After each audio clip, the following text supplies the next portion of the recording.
Bonjour à tous et bienvenue dans cette nouvelle interview d'AEM. Depuis une dizaine d'années, les émissions consacrées à la décoration, celles liées au bricolage et aux loisirs créatifs ont exposé sur la toile, permettant ainsi à un large public d'être plus familier avec la décoration de leur maison à faible coût. Pourtant, il est important de rappeler que ne devient pas décorateur qui le veut. En effet, au-delà de l'esthétisme, le relooking d'une maison nécessite une vraie technicité. C'est à ce moment qu'intervient le décorateur d'intérieur, dont le métier consiste à agencer des locaux pour en tirer le meilleur parti esthétique et fonctionnel. AEM reçoit donc aujourd'hui une jeune entrepreneuse spécialiste de la décoration d'intérieur et du design d'espace.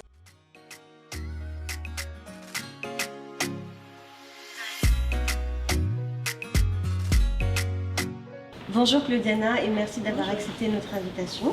Merci à toi de m'accueillir. Pas de problème. Pourrais-tu commencer par te présenter s'il te plaît et nous parler un peu de ton parcours et d'où viens-tu? Alors, je m'appelle Claudiana, j'ai 26 ans. Je suis décoratrice designer d'espace. Alors, initialement, j'ai fait des études commerciales et ensuite, je me suis réorientée dans le métier qui m'a toujours passionnée, donc la décoration et l'aménagement intérieur. Et du coup, j'ai créé ma société Caverna Déco depuis 1 an et demi. D'accord, très bien. C'est très intéressant comme parcours. Et donc du coup, avant de rentrer dans le vif du sujet, pourrais-tu d'abord nous expliquer la différence entre le designer, le décorateur d'intérieur et l'architecte d'intérieur? Parce que souvent on a tendance à confondre ces métiers. Alors en réalité, il n'y a pas vraiment de différence. On fait à peu près tous la même chose. C'est juste que en fonction de chacun, certains vont réaliser des projets de rénovation complète et d'autres vont se focaliser sur la décoration pure et l'agencement intérieur. Mais globalement, les métiers sont quand même assez similaires. D'accord, très bien. Et donc du coup, j'ai vu, justement, tu as expliqué que depuis, tu avais fait des études commerciales. Et donc dans ton parcours aussi, on a vu que en fait, tu avais fait, je crois, du marketing digital. Ensuite, tu as travaillé dans l'audiovisuel et après, tu t'es reconverti dans la décoration d'intérieur. Exactement. Et donc, comment tu pourrais expliquer justement les raisons de cette reconversion professionnelle et aussi pourquoi, en fait, à 25 ans, tu as décidé de créer ta propre boîte au lieu, par exemple, d'accepter de faire un statut de freelanceur, par exemple? Ouais. Alors pour répondre à ta première question, du coup, effectivement, j'ai d'abord travaillé dans le marketing digital où je vendais en fait des solutions de création de sites internet aux entreprises, mais également des campagnes emailing, des campagnes SMS, etc. Donc tout ce qui gravite autour du marketing et de la communication pour les entreprises. Ensuite, effectivement, j'ai travaillé dans l'audiovisuel, donc j'étais conseillère clientèle chez Canal+. Pendant 2 ans. En fait, ce qui s'est passé, c'est qu'il y a eu un licenciement économique et du coup, j'ai dû me poser la question à 22 ans. Qu'est-ce que je fais? Parce que c'est quelque chose qui, ce sont des choses qui arrivent, mais c'est vrai que ça arrive quand même rarement aussi jeune dans sa vie. Honnêtement, j'étais pas spécialement épanouie dans mon métier. Je me suis retrouvée en fait dans le domaine commercial sans vraiment le vouloir parce que les études ont fait que. Mais je m'étais jamais réellement posé la question qu'est-ce que j'ai envie de faire, qu'est-ce qui me plaît en fait vraiment. J'avais en moi toujours en fait cet amour pour l'aménagement intérieur, les travaux, etc. Mais je m'étais jamais dit que j'en ferais un jour mon métier. Et quand le licenciement économique est arrivé, je me suis dit en fait c'est peut-être l'opportunité de changer et de me réveiller tous les matins pour faire quelque chose qui me plaît vraiment, etc. Et c'est là que j'ai décidé de me reconvertir. Ensuite, pour ce qui est de la création de mon entreprise, après avoir fait mes études de design d'espace, j'ai réalisé des stages. Donc j'ai mis un premier pied en fait dans le monde réel entre guillemets parce qu'il y a toujours une différence entre l'école et la vraie vie. Et en fait j'ai décidé de me lancer parce que j'ai pas spécialement eu des bonnes expériences en stage. Et je me suis dit en fait si j'ai envie de pouvoir exercer comme je veux, pouvoir défendre mes idées, mes propres idées auprès de mes clients, il faut que je me lance toute seule. Ah bah oui. Voilà. D'accord, très bien. Donc j'ai décidé de me lancer, de me faire ma propre expérience. C'est pas facile mais j'ai aucun regret. Donc du coup je pense que tu as un caractère plutôt aventurière, je pense que tu es beaucoup plus dynamique.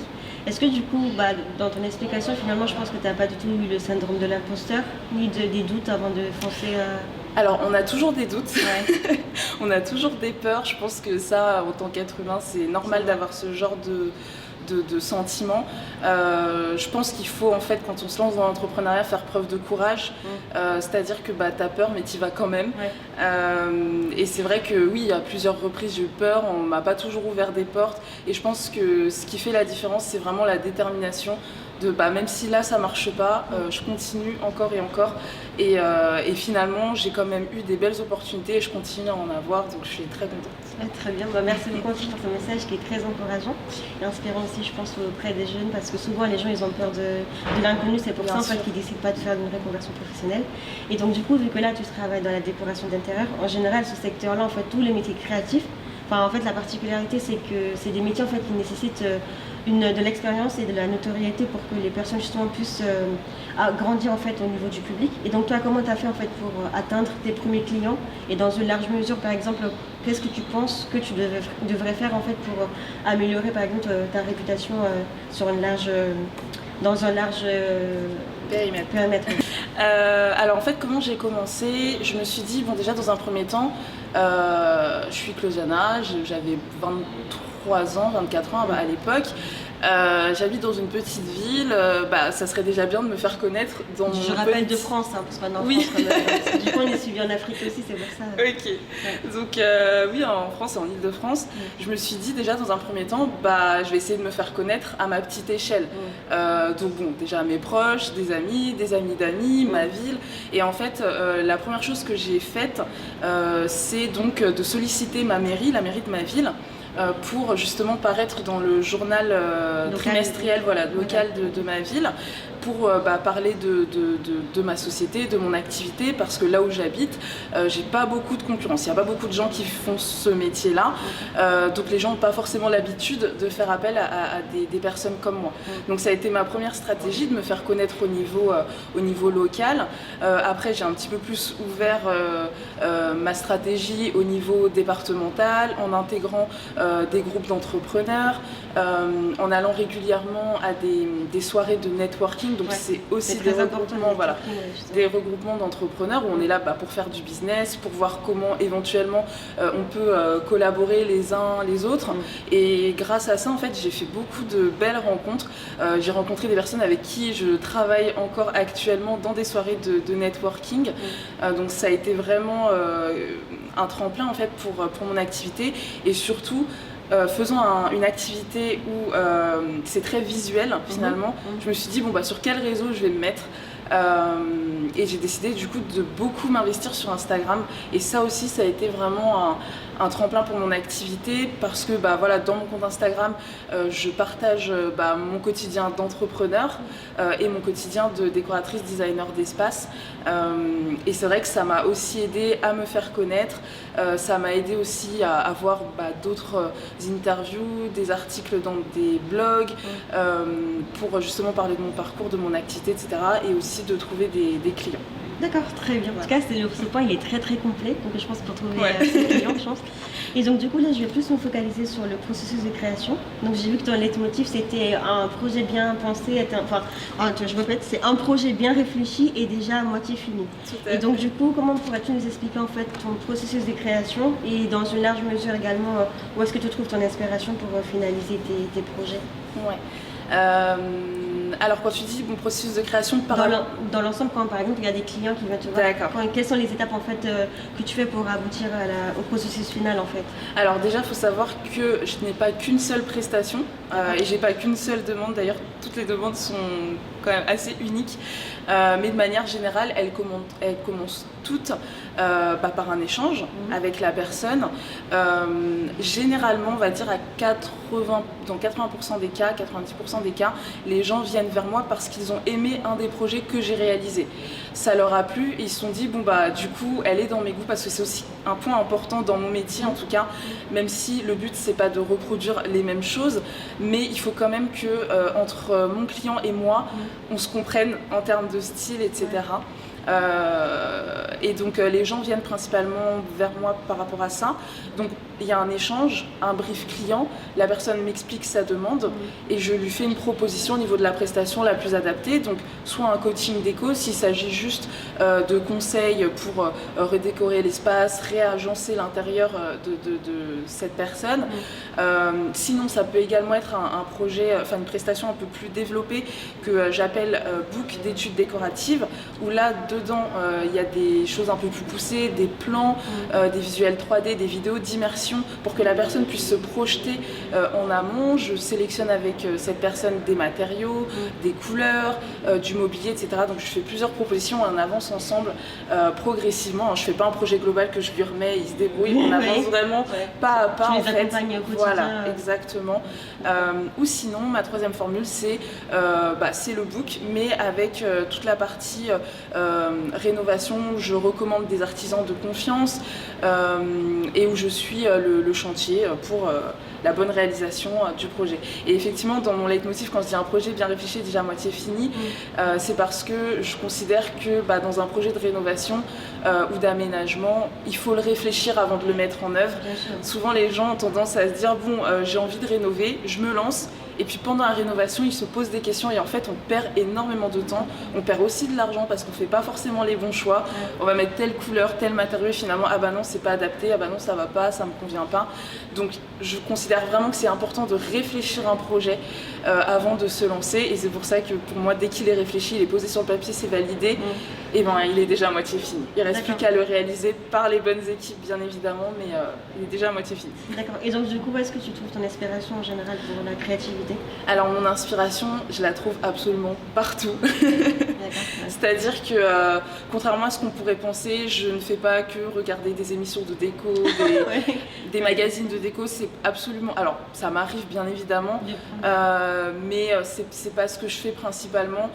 Honnêtement, j'aime beaucoup m'inspirer de choses qui n'ont rien à voir avec mon métier en fait, parce que le problème c'est quand on s'inspire d'autres réalisations, d'autres personnes comme nous, on a tendance indirectement à reproduire ce qu'on a vu. Un peu de créativité en fait. Voilà, exactement. Moi j'ai vraiment envie d'ouvrir ma créativité et quand j'étais en cours, c'est aussi ce vers quoi on nous a poussé. Voilà. Notre projet d'études, on l'a réalisé à travers une œuvre d'art en fait. Donc ça n'a rien à voir avec la décoration. Et du coup c'est comme ça qu'on m'a appris à travailler. Donc j'aime beaucoup aller dans des expositions, j'aime beaucoup aller dans des musées, j'aime beaucoup aussi, par exemple si on parle des réseaux sociaux, suivre des personnes qui n'ont rien à voir avec mon métier finalement, regarder un petit peu le contenu qu'ils postent, comment ils communiquent, les couleurs qu'il y a sur leur feed, etc. Et du coup moi voilà, c'est vraiment comme ça que je travaille, c'est que vraiment je vais m'inspirer d'absolument tout et pas forcément de choses qui sont en rapport avec mon métier. Et je pense aussi c'est ce qui fait la particularité des personnes créatives, c'est qu'en fait en général elles sortent des sentiers battus pour essayer de trouver quelque chose d'original en fait et de se l'approprier en fonction de leur goût en fait plus ou moins. Tout à fait. D'accord, très bien. Et donc du coup là, je voudrais un peu parler du côté éco-responsabilité en fait, parce que du coup j'ai vu que là tu as parlé des matières en fait premières. J'ai vu qu'en fait que ta particularité c'est que tu t'attaches en fait à des matériaux non nocifs, tu travailles avec des matériaux qui sont moins nocifs et du coup qui sont éco-responsables et durables. Et donc est-ce que tu pourrais nous expliquer en fait où est-ce que tu trouves tes fournisseurs et en général le choix de tes matériaux, comment tu décides à choisir tel ou tel matériau pour finaliser tes projets du coup? Alors, dans la globalité, je ne préconise pas que des matériaux éco-responsables parce que aujourd'hui, ça reste quand même difficile de faire un intérieur complètement éco-responsable. Et puis, on va pas se mentir, il y a toujours cette question de maîtrise du budget aussi qui est importante. Mais c'est vrai que par exemple, pour les peintures notamment, je prête beaucoup attention à ça, aux fournisseurs vers lesquels je vais, aux matériaux, aux matériaux qu'ils utilisent pour réaliser leurs peintures, etc., qu'elles soient pas nocives et pour l'environnement et pour l'homme. Aujourd'hui, il y a quand même beaucoup de fournisseurs maintenant qui sont dans cette tendance-là, donc c'est pas trop difficile d'en trouver. En France, en Europe en général. Ouais, carrément. notamment des fournisseurs français ou européens. Donc j'ai pas trop de mal à trouver ce genre de choses, en tout cas pour les peintures. Après, je suis toujours en recherche, c'est-à-dire que quand j'ai trouvé tel fournisseur qui est dans cette démarche-là, je reste pas fermée. Je suis vraiment quelqu'un de très ouvert, j'ai envie de trouver tout le temps des nouvelles choses. C'est aussi pour ça que je vais régulièrement dans des salons pour découvrir des nouveaux fournisseurs, pour découvrir des nouveautés, des nouveaux procédés, etc. Parce que ça s'améliore d'année en année. Donc voilà. D'accord, et du coup justement, parce que là tu as parlé un peu du marché européen et français en particulier, est-ce que du coup tu as pensé sur le long terme par exemple à travailler avec des artisans africains qui en général leur particularité c'est que souvent ils utilisent des matériaux naturels en fait et traditionnels, par exemple des cornes de zébu ou des cuirs tannés ou encore des noix de coco retravaillées, et du coup qu'est-ce que tu en penses par rapport à l'Afrique si un jour ça te dirait de travailler avec des artisans locaux du coup? Alors j'ai déjà effectivement collaboré avec une société rwandaise notamment qui propose en fait des tableaux en bouse de vache qui sont réalisés directement en Rwanda. Donc c'est vrai que c'est quelque chose qui me tient aussi beaucoup à cœur. On avait réalisé un partenariat d'ailleurs sur mon compte Instagram où je faisais gagner l'un de ces tableaux à mes abonnés. Ça avait beaucoup plu. C'est vrai qu'aujourd'hui il y a beaucoup d'appropriation culturelle des choses qui viennent d'Afrique. Donc quand je l'ai rencontré lors d'un salon, et encore une fois c'est pour ça que j'aime beaucoup faire des salons parce qu'on fait ce genre de rencontres. Mais du coup oui, c'est quelque chose qui me tient beaucoup à cœur et que du coup j'ai déjà fait puisque j'ai déjà travaillé avec cette personne.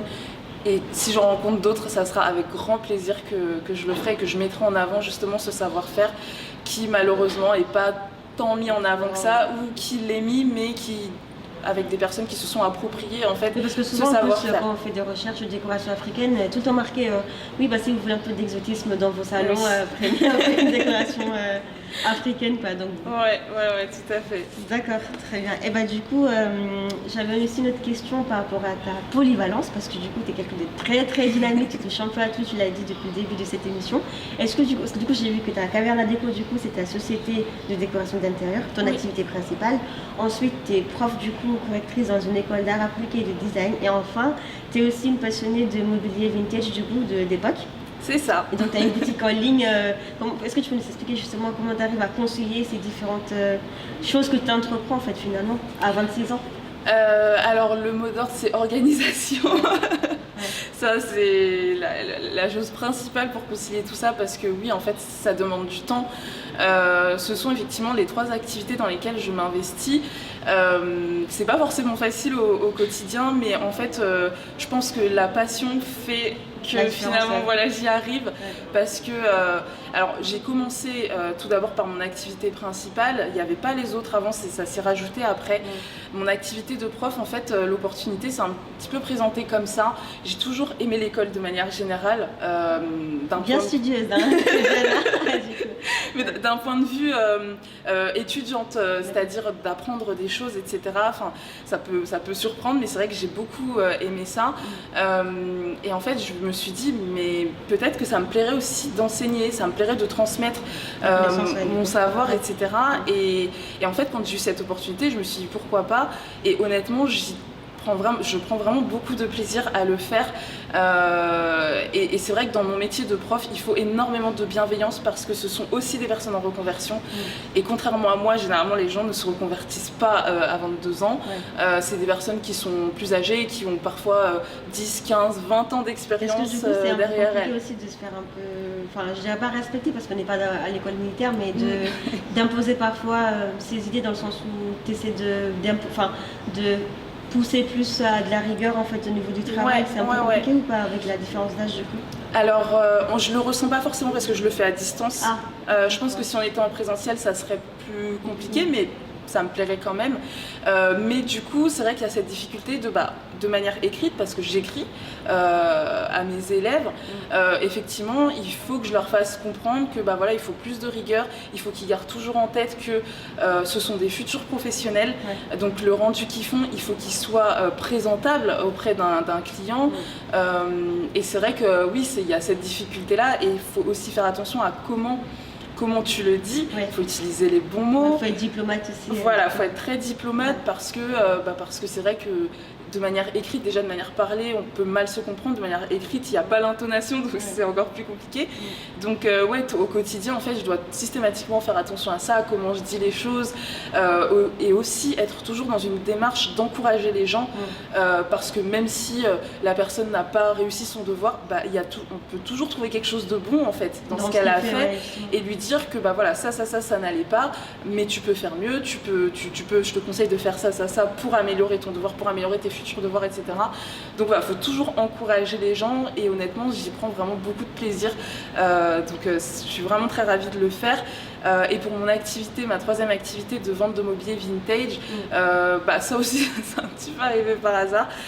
J'ai commencé en fait à chiner du mobilier pour moi parce que j'aime beaucoup en fait apporter cette petite touche dans les intérieurs de quelque chose d'unique, parce que bah, mobilier vintage, si ça vaut aussi le prix que ça vaut, c'est parce que c'est rare. La rareté. Oui, parce que c'est vintage, c'est un mobilier d'époque. Je sais que tout le monde le sait, mais il faut quand même préciser. Ouais, exactement. C'est un emprunt d'anglais.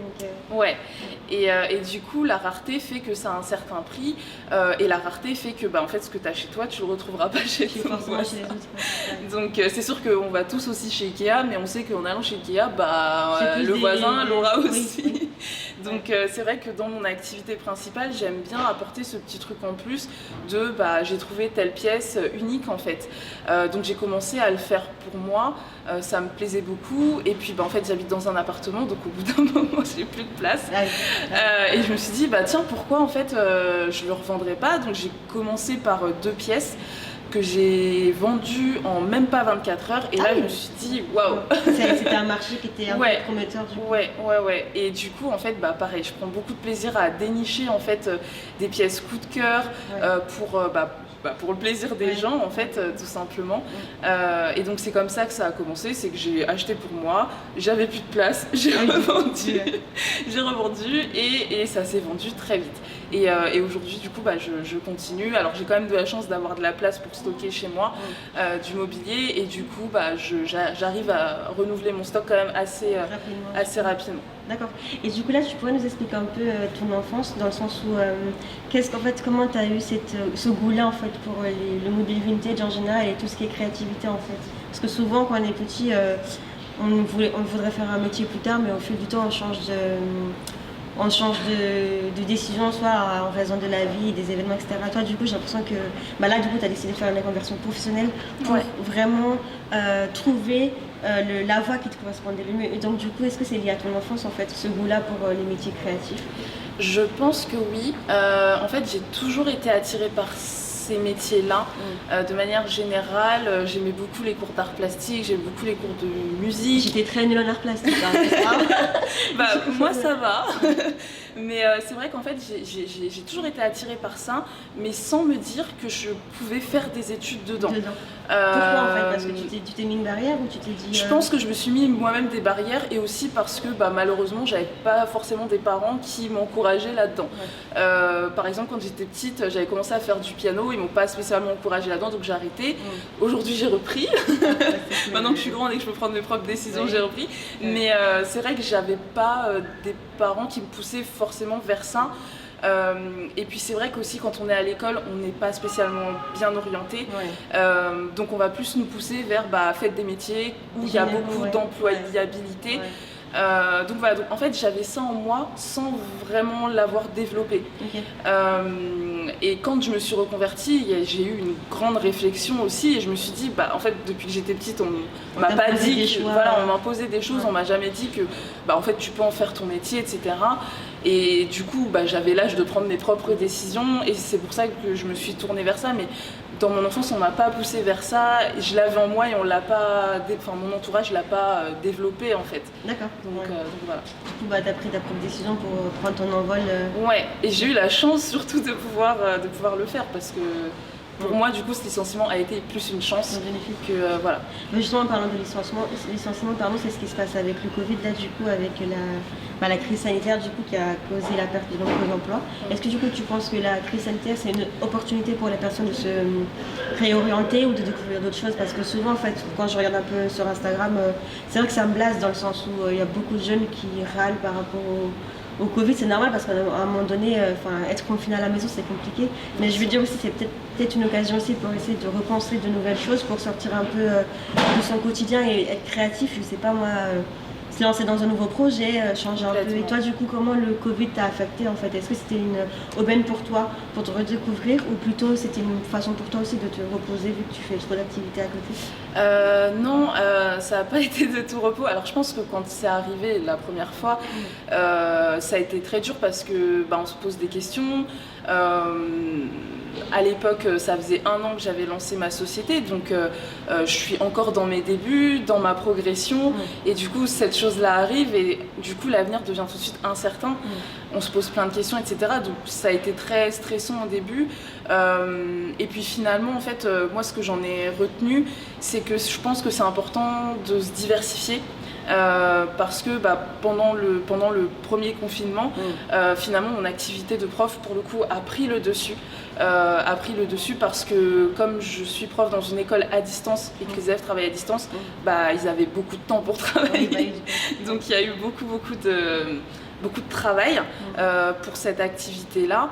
Pour mon activité de vente de mobilier vintage, c'était plus possible parce que les gens ne pouvaient plus venir retirer le mobilier. Moi, je ne pouvais pas livrer, il n'y avait plus de livraison, donc ça, c'était mort. Et pour mon activité principale, finalement, j'ai appris à repenser ma manière de travailler. C'est-à-dire, pendant le confinement, j'ai fait beaucoup de live, en fait, avec une copine à moi qui fait le même métier que moi, pour justement qu'on communique de manière différente. On a tout simplement appris à communiquer de manière différente, à s'adapter tout simplement à la situation, et je pense que c'est ce que ça m'a appris, et je pense que ça a appris la même chose à plein de gens, c'est que il faut s'adapter parce que malheureusement on ne sait pas de quoi l'avenir sera fait.